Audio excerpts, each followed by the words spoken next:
নবীজি বলেছেন, যখন বান্দাকে কবরে শোয়ানো হবে, আযাবের ফেরেশতা যখন পায়ের দিক থেকে আসতে থাকবে, সূরা মুলক সেখানে দাঁড়িয়ে যাবে এবং বলবে, এদিক থেকে তোমাদের যাওয়ার কোনো জায়গা নেই। কবরের আযাব থেকে আপনাকে ইনশাআল্লাহ সূরা মুলক বাঁচাতে পারবে। আজকে আমরা ইশা সালাতে যে সূরাটা পড়েছি, প্রথম রাকাতে এই সূরার কথা বলছি, তাবারাকাল্লাযী বিয়াদিহিল মুলক ওয়া হুয়া আলা কুল্লি শাইইন কাদির। অর্থসহ পড়লেই বুঝতে পারবেন কেন এই সূরা আপনাকে কবরের আযাব থেকে বাঁচাবে ইনশাআল্লাহ। এরপরে পড়বেন সূরা ফালাক, নাস, ইখলাস।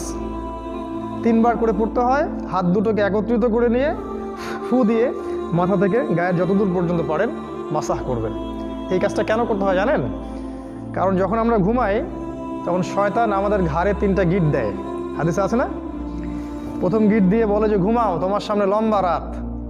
আবার দেয়, ঘুমাও, তোমার সামনে লম্বা রাত, ঘুমাও, তোমার সামনে লম্বা রাত। এই যে 3 বার আপনি গাটাকে মাসাহ করলেন, ঘুম থেকে ওঠার সময় আপনার মধ্যে কোনো অলসতা কাজ করবে না, ওই গিট কেটে যাবে ইনশাআল্লাহ। এই সূরা